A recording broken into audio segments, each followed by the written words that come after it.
Nous sommes très ravis de vous retrouver chers internautes de Sport Life 221 ñi ngi amaat mbégte bu yaatu di leen dalal saa su nekk fii si seen site d'information sportive ñu fas yéene ak yéen waxtaanee lépp luy jëm si wàllum actualité jëmale ko si tàggat yaram donc comme ni ñu koy defee saa su nekk rek dañuy ñëw un peu sur la lecture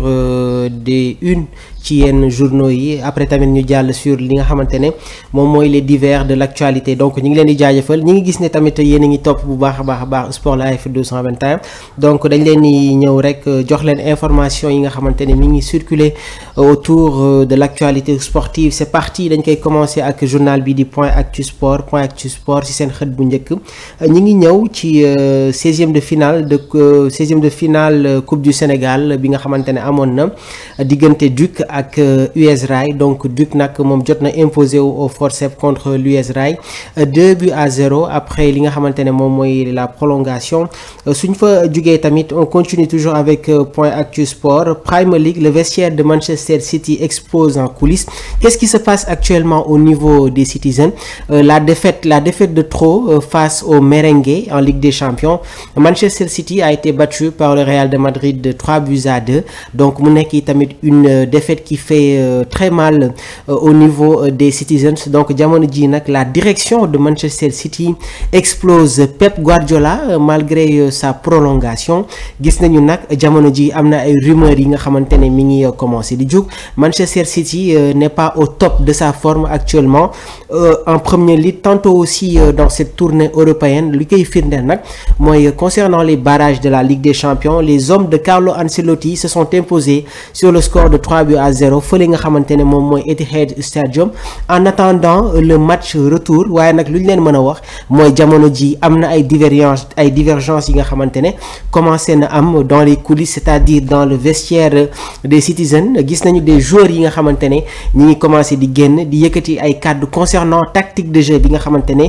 Pep Guardiola la nouvelle tactique sax laay wax bi nga xamante ne Guardiola mi ngi koy bëgg imposer waat au sein de cette équipe de Manchester City donc ñu ngi xaare ni exactement le match retour bi nga xamante ne war na am diggante Real de Madrid ak City waaye tamit suivre de très près la rencontre bi nga xamante ne war nañ ko football en Premier League suñu jógee ci Point Actu Sport dañuy dem ci Tribune Sport ñoom ñu ngi ñëw sur la fin de saison pour Kai Havertz jamono ji nag les Gunners ñu ngi traverser une crise parce que seen ay joueurs yi nga xamante ne ñoom ñooy former la paire d'attaque actuellement nag y a beaucoup de blessés Bukayo Saka Gabriel Martinelli le Brésilien vient s'ajouter tamit ki nga xamante ne moom mooy Gabriel Jesus donc la dernière blessure concerne l'attaquant de la Mannschaft muy Kai Havertz bi nga xamante ne jamono ji mi ngi nekk il est en train de retrouver son niveau qu'il avait au niveau du Bayern Leverkusen Kai Havertz nekkoon i tamit buteur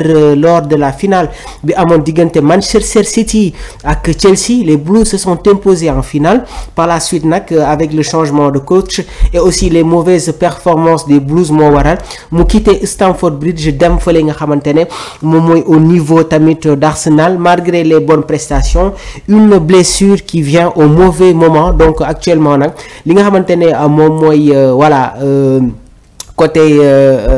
comment dire encore une fois les blessés sont très nombreux du côté des Gunners donc Kai Havertz encore blessé mais bien vrai que dinañu récupérer Bukayo Saka ak Gabriel Martinelli donc les hommes de Miguel Arteta ñoom tamit ñi ngi def de très bonnes performances dans le championnat anglais waaye tamit en Ligue des Champions championnat anglais Arsenal revient à 6 longueurs de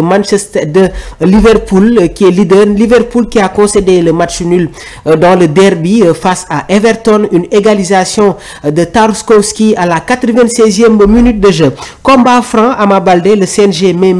Modou Lo Eumeu et Balla Gaye sur la touche donc le comité jot nañu tamit ils font partie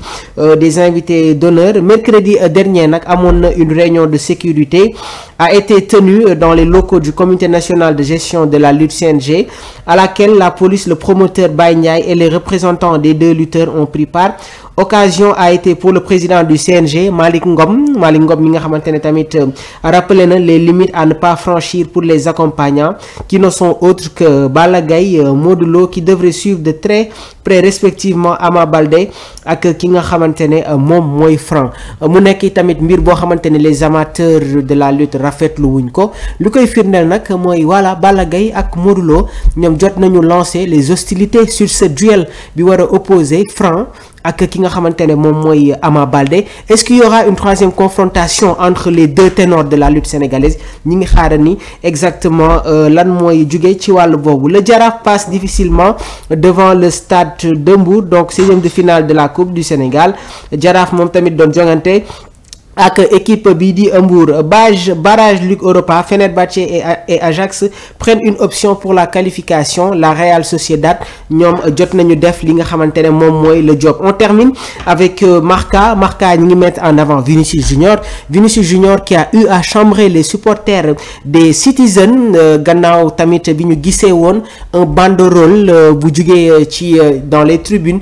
Ki nga xamantene nak mom moy Rodri a reçu des éloges. Vinicius Junior nak jotna am ay critiques yi nga xamantene dal na ci kawam, et même sax la direction merengue jot nañu jot des critiques de la part des supporters Citizens. La réponse de Vinicius Junior en faisant le signe concernant le nombre de Ligue des Champions gagnés par le Real de Madrid. Donc voilà, mu nekk tamit une duel opposé entre les 2 acteurs du football. Les divers de l'actualité: William Saliba, la priorité du Real de Madrid pour cet été. Saliba qui évolue actuellement aux côtés des Gunners, qui forment la charnière centrale avec Gabriel, le Brésilien. Jamono ji nak ñun ñep xam nañ que le Real de Madrid a des problèmes en défense, donc ñu bari sax comprendre ñu le fait que le Real de Madrid n'ait pas recruté durant ce mercato mo waral jamono ji nak des joueurs comme Saliba, Trent Alexander-Arnold ak Alphonso Davies gis nañ ne que fii ak ay fan yu néew les discussions dinañ ko entamer